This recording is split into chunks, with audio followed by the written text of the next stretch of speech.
You're listening to the Training Ground Guru podcast. In every episode, we bring you insights into the teams behind the teams in professional football. Coming up on today's episode. I'm not the sporting director who sits on the bench and needs to tell the coach what to do. That's his job. I guess it's about trying to find that sweet spot between I'm there to support you, but I'm not there to control you. In Germany, it's just the way of the job, but it's always a fascinating question from overseas, which comes particularly from England. Wow, crazy. The sport director is allowed to go on the bench or in the dressing room, and that's what I mean about the discrepancies between the job roles in the countries. Is just, if I'm not there on the bench, if I'm not there active on game day, it's seen as abnormal here as opposed to normal.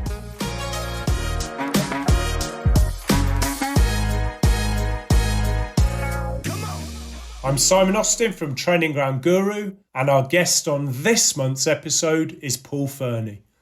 Paul is an English sporting director who's gaining a big reputation in Germany. After growing up in Hull, he started off as a coach and analyst before the opportunity came to join Wiesbaden as Head of Recruitment and then sporting director. Under his charge, the club gained promotion to Bundesliga 2, despite only having a modest budget. Now he's been appointed sporting director of SV Darmstadt. Paul told us how the sporting director role works in Germany, what it was like to work under Graham Potter and Paul Mitchell, and why more English staff should give it a go abroad.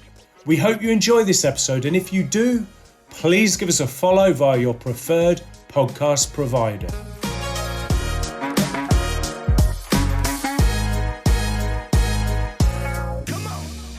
Thank you very much for joining us on the podcast, Paul. Yeah, good morning. Thanks for having me. I'm really looking forward to the chat. And whereabouts are you speaking to us from today? I'm speaking to you guys from Darmstadt in Germany. So I'm currently at the stadium. As is normal in Germany, actually, our stadium and training building and training pitches are on the same complex. So we got a new training building built 4.5 years ago now. We've got a new part of the stadium built as well. So I'm currently in one of the lounges at the other side of the stadium because in my office I don't get a lot of quiet time because people always want to come in and ask questions or solve some problems. So I'm currently in one of the lounges in the stadium. And you were appointed to the job in April. What has it entailed since then? So I pretty much walked into a team in April, a Bundesliga team who they've not won since October. So that probably sets the scene for the atmosphere at the club. It was a disappointing season for the club who got promoted to the Bundesliga. And I guess I come in at the end with 5 games to go. Not with a realistic chance to keep them in the league or help keep them in the league, but more or less to win some time and make some evaluations and assumptions that would help me and us in turn in the summertime and beyond that. So been a bit of a whirlwind at the beginning, but the usual side of it of building relationships, getting to know people, understanding people's strengths and weaknesses, understanding what has happened and why it happened, both from an individual perspective, collectively as departments, and also with the guys in the team as well. So getting as much knowledge as I possibly can, as much understanding as I can to the situation, at the same time making my own assumptions for what we need to do then to move on to the next level and the next phase of our history in this club here in Darmstadt. And have you got a good gauge on what went wrong so far? Yeah, listen, I talk to a lot of people internally. I think it's important to give people a voice. You've got your perception from externally, of course you do, because you follow football as football fanatics, whether it's your club or other clubs. You've always got an eye on what's happening, but it's not until you truly get inside that you can put on, find reasons to why things are happening. And my first port of call was then to speak to individuals, find out what their perception was of what was happening this season. What do we do really well? Because we can't forget that we've done really well in the last years too. We've got to the Bundesliga, which is a fantastic achievement for a club of this size, and also with the departments as a collective, and then of course with the players, as I mentioned. I spoke to the leadership team. We did a bit of an analysis with all individuals at departments and the guys as well in the team to see what was their perspective and what was their thoughts, and pretty basic really. Did a SWOT analysis, said to the different departments, different people, staff and players, it's your job to present back to me what you guys are thinking. I'm going to facilitate you, but I need your words, I need your input, I need your enthusiasm, because it's going to help us move forward into the future. And then that helps me then formulate a plan to, okay, what's maybe missing, what do we need to do more of, a bit less of, and build a bit of a new structure to say that we're going to go in this direction, and we need everybody. But for that, again, understanding on a level of what happened before my time. without finger pointing. It's not about putting blame on things. It's about realistically looking where we are, you know. Yeah. So you were in that assessment phase initially. Are you actually at the stage of instigating changes now? Yeah, so we're now in the second week of pre-season. So we had 1 week in a training camp. Now we're into the second week now where we're starting to play games.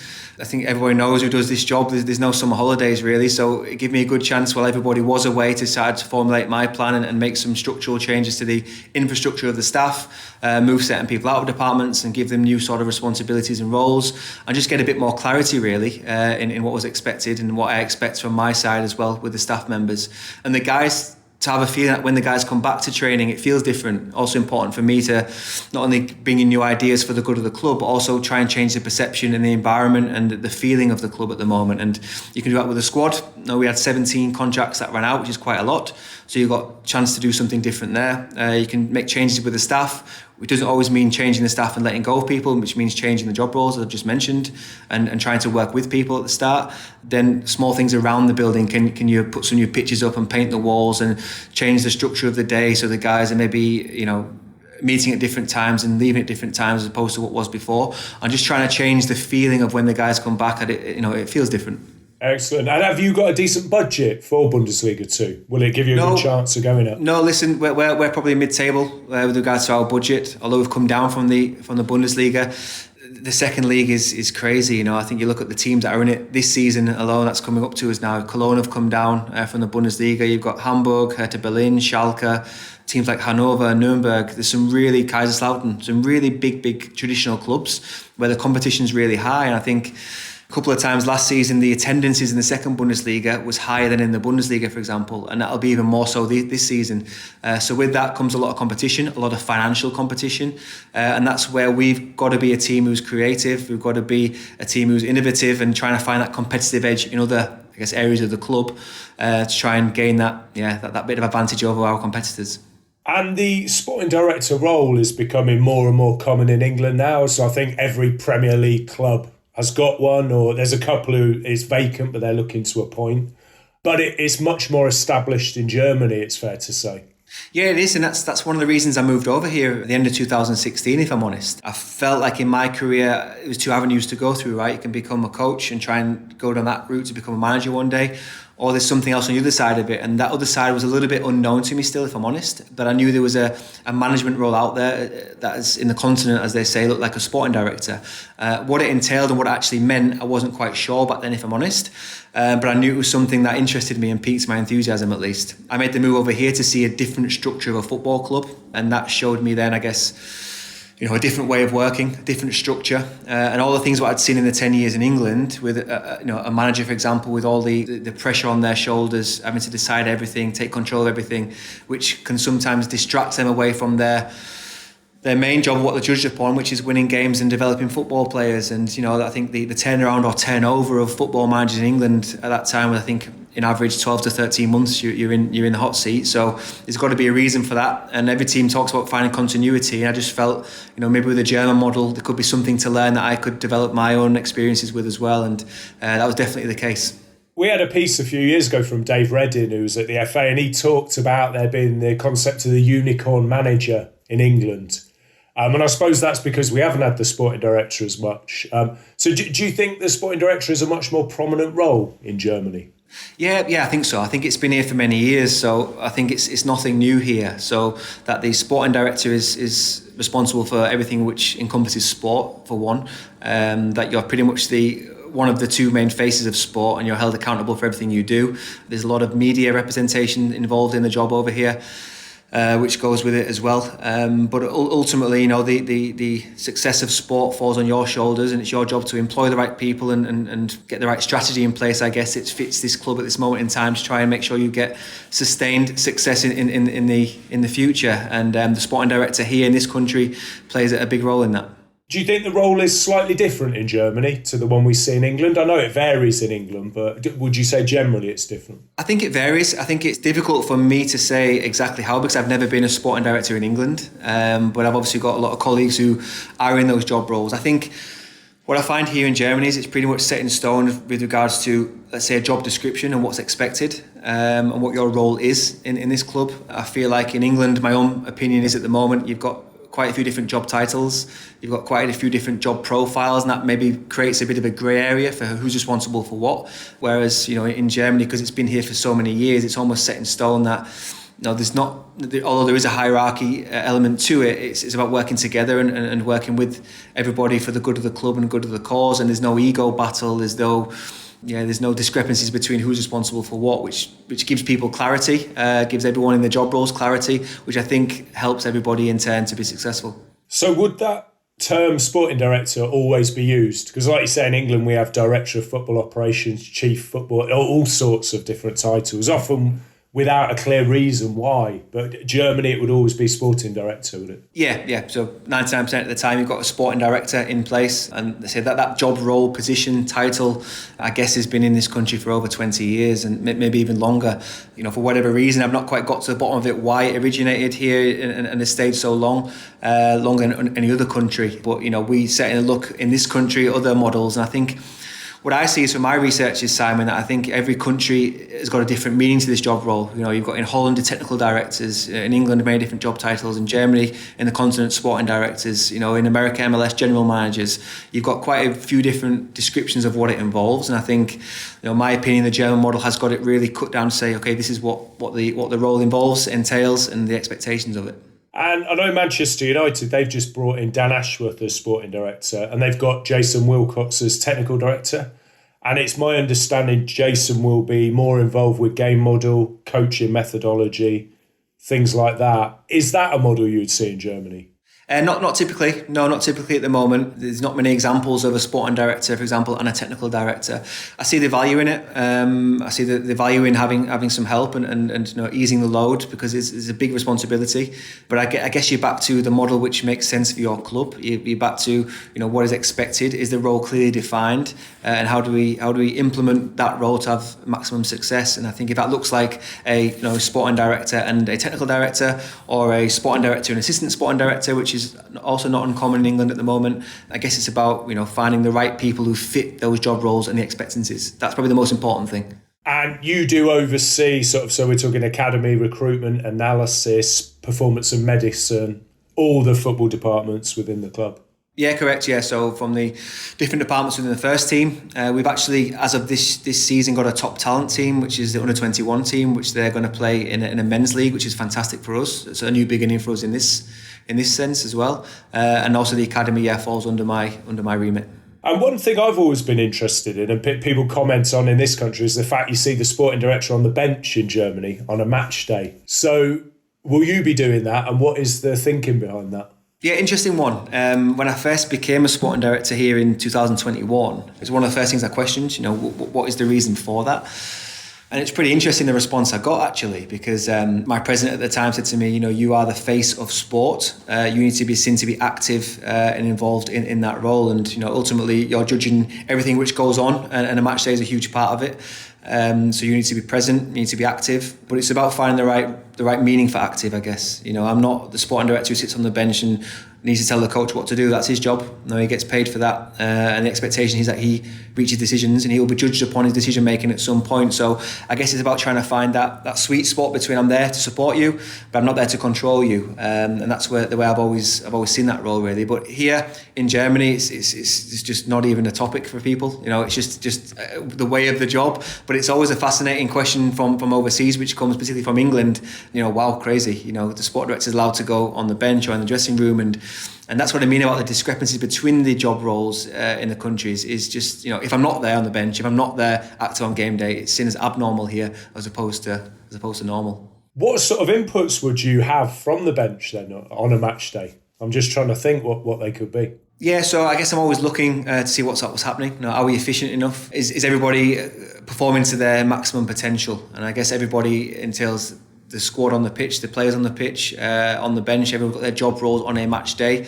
I see it a little bit like Formula One, really. You know, when the car comes into the cockpit, everyone's got their job to do, everyone's got their role and responsibility. You know, we look at who sits where on the bench, what makes more sense, who talks to who mostly in the game, what's the line of communication going to be, and make sure that everything runs smoothly, really. That's where I see my job on the match day. And there, because, you know, I guess with the experience I've had in my career with different job roles, I can then support the head coach as and when needed, but I'm a little bit less proactive in that sense. I'm there when needed, when called upon, when asked for my opinion.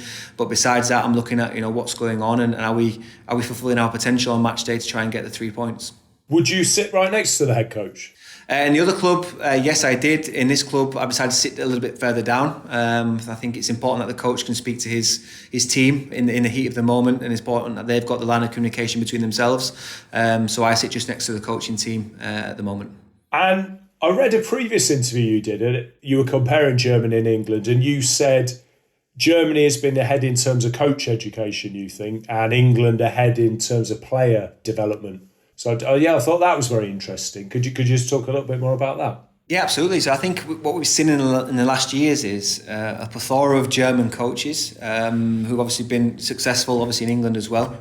You've got some pretty good examples there from German coaches who've come in as an element of success, right? And I think when I look at the licensing here in Germany, I think the pro license here, they've actually now made it more difficult to get a place on it. I think they've now realised, okay, we was heavily weighted on the coach development side of it. Now we're going to restrict it a little bit more and make it a little bit more difficult to attain a place. And they're having the same discussions in this country at the moment, which is maybe where we was in England 11 or so years ago with, you know, what does the future look like for us? You know, what does the future talent look like for us in this country? What we're going to do, where we're going to be.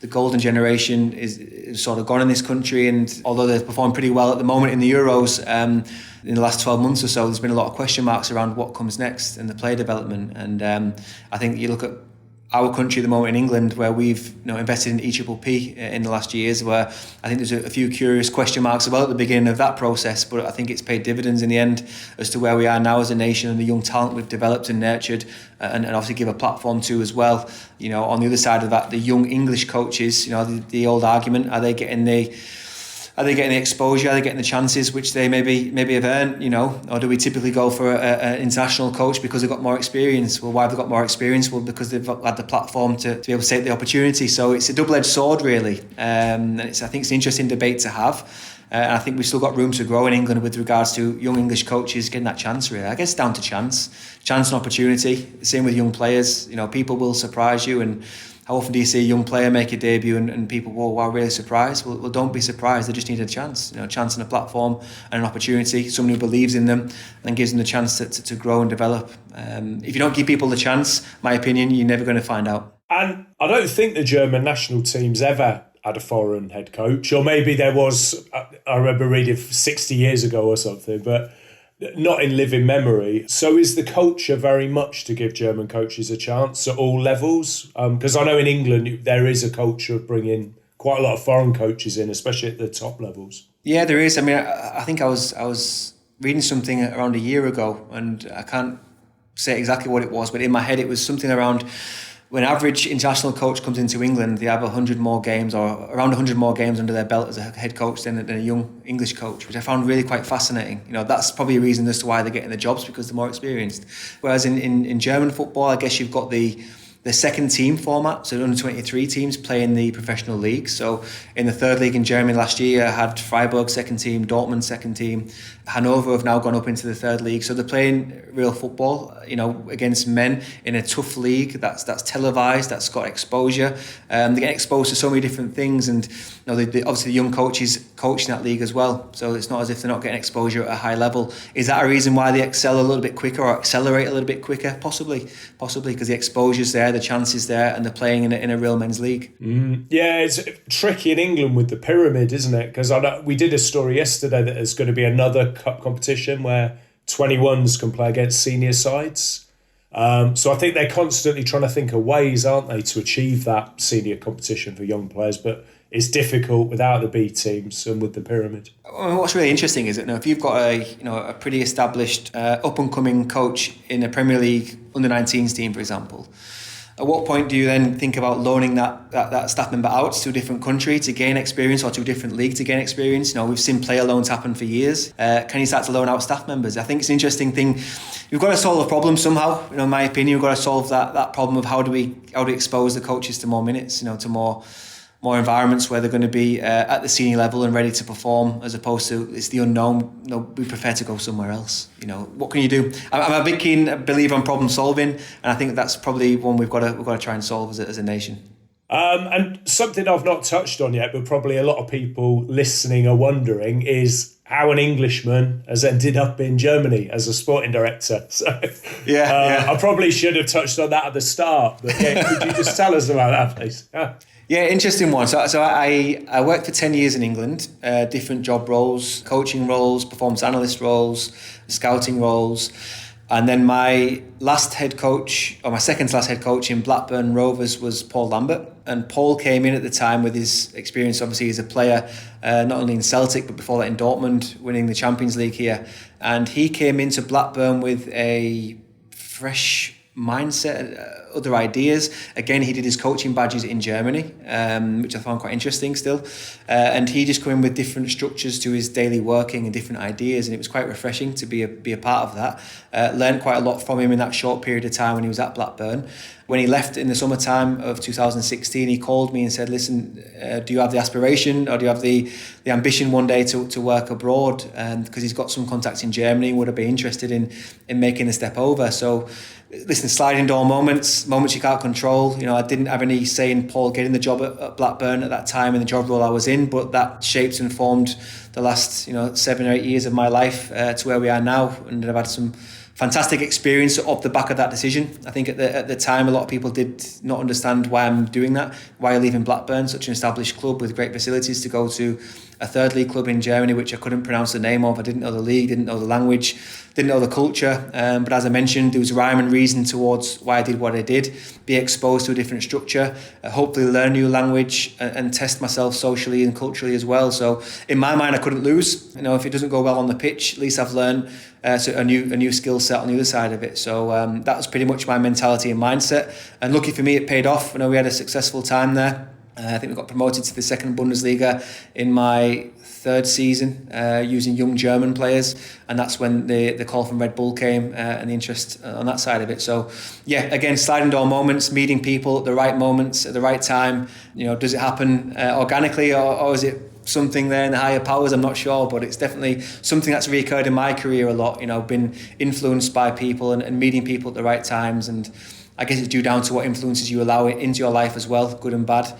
That we can't forget, there's also negative influences which I've also had shape us and form us as well into our future ways. So thankful for that meeting with Paul and that opportunity to work with him, because that ultimately set me up now for where I am today. Yeah, and I suppose you've taken a leap of faith taking that head of recruitment job at Wiesbaden, but they've taken a leap of faith as well, I guess, in taking a young Englishman who's a performance analyst at Blackburn. 100%. I didn't take that for granted at all. And I think Wien Wiesbaden at the time was a special club. And I think, again, circumstantial. The president of the club is Brita, the water filter, which is obviously a worldwide company. Very, very, I always say is a global player, is very well connected. So his company is international. His mindset was international. He works all day with different countries. So the level of risk, I guess, for him to bring an English guy in wasn't as high as maybe another German club. But again, I don't take it for granted. And right up until the end, I was very thankful for the opportunity, because it's not normal that you give somebody a chance who can't speak the language, who doesn't know the league, maybe got good ideas, but it's about transferring those ideas in the end. From the start to the end, very, very thankful and grateful for that opportunity. Was it hard to settle in as a young man who can't speak the language, new country, new football culture? It sounds like it must have been very hard. Yeah, listen, you go from one extreme to the other, really. So I think it was November 2016. I moved over. It was minus 14 degrees, training ground on top of a mountain. The training ground in comparison to Blackburn was night and day. So that's when I more or less went back to my beginning at Doncaster, really. You sort of look at what you don't have, and how do you be resourceful, how do you be creative. So that was a difficult adjustment phase. Even just small things, I'm going to watch, I think my first game I went to watch was Fortuna Köln, so in Cologne, and picking your ticket up. I've got to go pick my ticket up from a set position. Sometimes in this country, it's a petrol station, for example. I've got to then speak German or try and get the words out, or hope they speak English. So it's the day-to-day things which probably I didn't expect it to be a struggle. Was a struggle at the beginning. Football's football. You try and find a way. I tried to prepare myself as best I could. I tried to speak the language as early as I could, almost like an actor, writing down lines and trying to memorise things and making so many silly mistakes, as I even do today when I speak German. It's normal, but I guess just jumping in head first and saying, come on, what can I take from it really? And also add value. And I took this job because I firmly believed I could add value to where the club was and what they're trying to build. And I'm a big believer in that, and big believer in taking projects because you can add your value.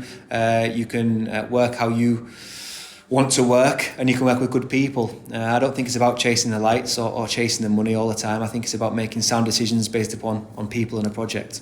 And were the German people open-minded about you? Because I've found that there can be a perception that we don't like travelling, we don't like learning other languages, other cultures, and a lot of that's probably fair. So, what was the perception of you and of English people? Yeah, listen, I'm sure there was a start where one or two maybe rolled their eyes. I'm not sure. But listen, what I will say is, on the majority, I felt like I was welcomed with open arms, if I'm honest. I think people saw that I was trying to embed in the culture. I was trying to adjust as quickly as I possibly could.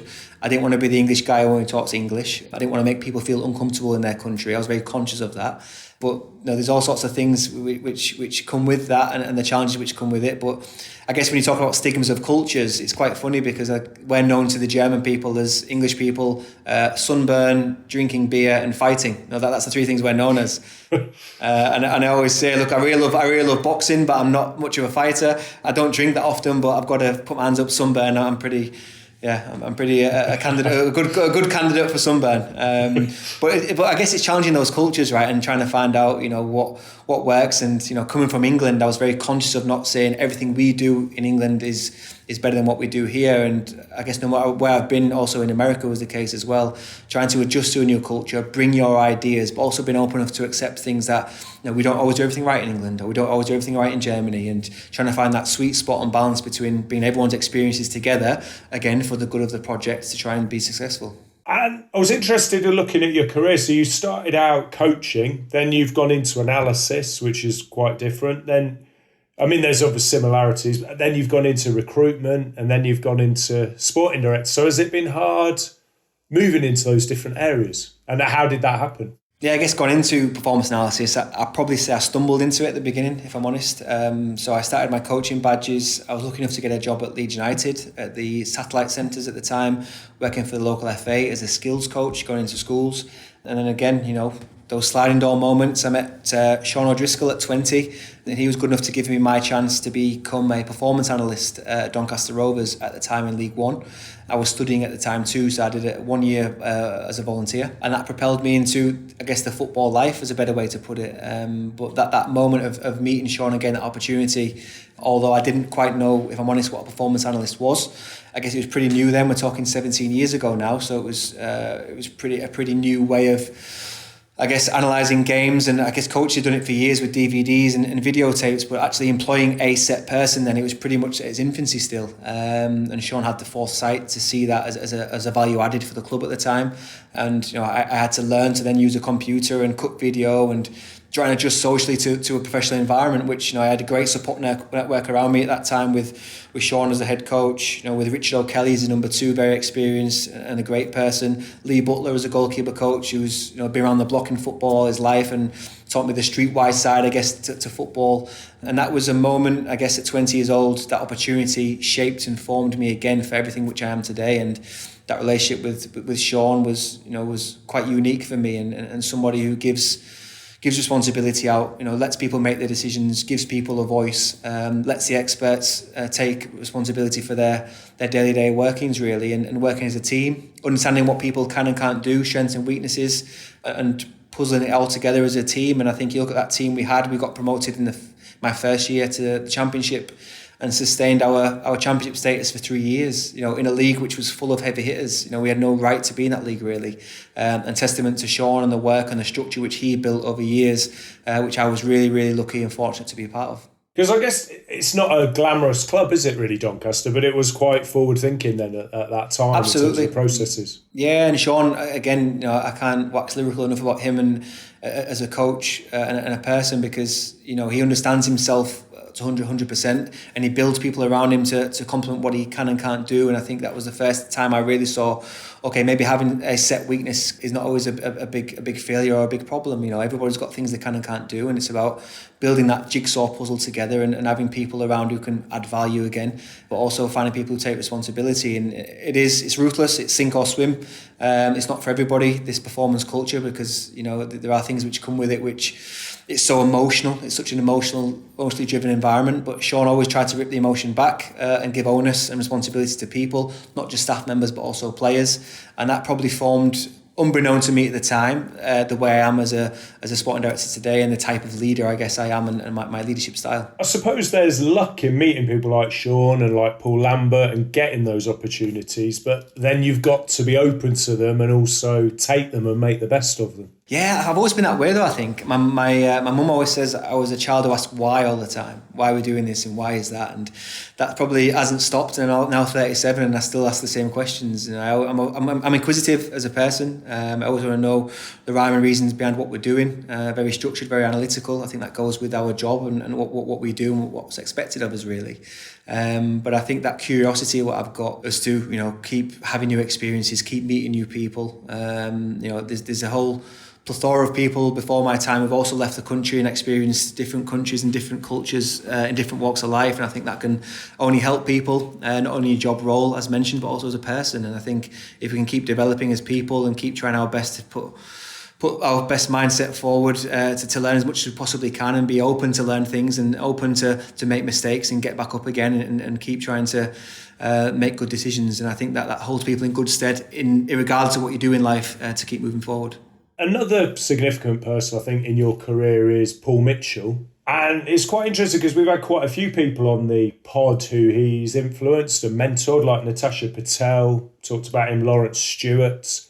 So, how useful did you find that time head of scouting at New York Red Bulls, where I think, was he your ultimate boss there? Yeah, fantastic, really. So I first met Paul, I think it was in the summer of 2019. So I was exposed to him for the first time, meeting up in Leipzig with Ralph Rangnick, Paul Mitchell, Marcus Crusher was the new sport director at the time, and Lawrence Stewart also a part of it. And they built the global team in that period of time, and Paul and Lawrence went to the global team. And the biggest pull for me was, I've just reeled off three names there, for example, Ralph, Paul and Lawrence, three fantastic practitioners and great people to try and learn off, and be exposed to, and add that to the mix. Kevin Thelwell in New York as well. It was such a fantastic opportunity for me to again test myself in the arena where you've got some pretty tried and tested individuals who've already achieved a lot in the game. So again, majorly thankful for the opportunity, and working with Paul for Paul at the time was eye-opening, because you've got someone who's had an element of success in the past, and someone who's so driven, direct, very clear, huge amount of clarity in what he expects and what he demands from people. At the same time, a very open person who can laugh at the right times as well. And I think this all-encompassing role as a sporting director, you must put different hats on, and that was something which Paul does phenomenally well, and still to this day remains someone who is one of my go-tos, I guess, whenever I've got a problem to solve or I want to bounce some ideas off somebody. Paul is definitely someone who I can call, which I'm, again, thankful for. I guess the theme of this podcast so far has been thankful, right? Yeah, definitely superb. And the Red Bull group has had such an influence on football throughout Europe, I think. We've had Danny Roll and Ruben Selles on the pod from the Red Bull group again. So, in terms of style of play and the way that they operate. So what are some of the cornerstones of the success of that group, do you think? Yeah, it's majorly interesting. I think the biggest thing I took away from it was the amount of clarity in philosophy, clarity in principles, clarity in expectations. It was very much laid out to me at the beginning. For example, in New York, I will be judged upon building a squad that is capable of challenging for the MLS Cup. At the same time, building or help build a pipeline of talent from North America, South America, through to Leipzig. And our ultimate goal is that Leipzig win the Bundesliga. So already, just off the back of those three things, you've got real clarity in what it should look like at the end, or could look like. But then it's about the day-to-day workings, right? How are we going to achieve that? And every department feels like it's synonymous in Red Bull football. Everybody knows the Red Bull way of playing, for example. You don't have to be inside to know what it looks like. And I think the level of clarity they have in what they expect makes everybody's job in turn easier. So my job as a chief scout then was much easier because I knew exactly what a Red Bull player profile looked like, what we was looking for, whether that was a skill set perspective, an age perspective, and the core principles they have ties everything together. If I use the example of looking for young players, for example, that will meet every single department in some capacity. So from a scouting perspective, we're looking for young players who may be on the verge of making their debut, without making their debut preferably. They've also got a huge resale value. If they come, develop and do well, you've got a resale value there. So from a squad building perspective, it makes sense. From a coaching perspective, you've got young, malleable individuals who are still forming their brain patterns, let's say, are very coachable. You're looking from a athletic perspective, young players with regards to repeated sprints, can recover quicker between repeated sprints, can recover quicker between training sessions, etc., etc. So just taking one element of working with young players is just an example of how it meets every single department. And when every single department can work together towards a common goal, then I think you're going to be really strong. And that's something Red Bull, just one example of, do phenomenally well. And there seems to be a real genius of alignment with the group, just starting with Red Bull. So aligning with the style of play, high energy, high intensity. That's the drink and that's the style as well. And also, you look at that as well with the staff. The staff members was pretty similar, and you look back at the staff that was employed or are employed at the time when I was there. They also mirrored our playing style. It was very much clearly made. We're not a sleeping tablet or an energy drink. So we need to be energy. We need to be enthusiastic. We've got young, innovative people with bright ideas involved across all the 4 different clubs or 3, disregarding Salzburg at the time. So it was almost like we don't just say it. This is what we want to do, and we're going to live it. We're going to breathe it, and we're going to be held accountable to it as well. Which, for someone like myself in my job role, made my job role fascinating, just fascinating. Excellent. And I was going to spin right back to the start. So when you're at Hull University, and I think you studied sports science there, and you played for the uni team, and you had a well-known head coach when you were there. Yeah. So Graham Potter was the head coach at the time. And again, I guess at the time you don't realise who you're exposed to. When you look back now, socially how he was, for a player who didn't always play as well in his team. He was just a different type of coach to what I'd been exposed to in the past, I guess. And since that moment, been majorly successful. Of course, everything what he's done. But I guess the major reference point is how he is as a person. And, I think that shines through in not only his teams and how they play, but also how he conducts himself. And I almost learned a lot from him at the beginning without actually knowing it at the time. I was actually talking to a sporting director earlier this week, and we were just talking about like that thing of the iceberg when you see the success above the water, but then not all the work beneath.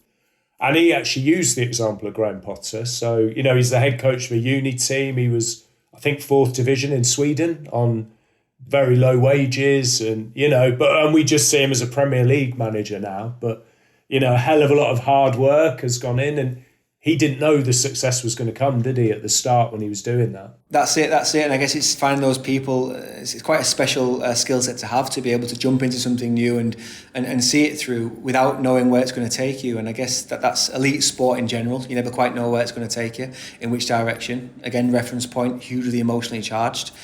We don't want to change that because that's what makes it special to us, football. But at the same time, that brings a level of unpredictability. But I guess, if you could have envisaged where Graham is now in his career, and he knew that at the beginning, then I'm not sure if he would be telling the truth on that.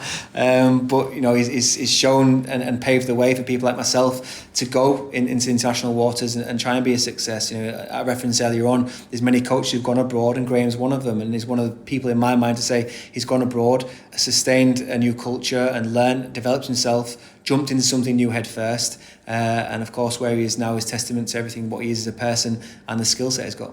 Have you stayed in touch with him since? No.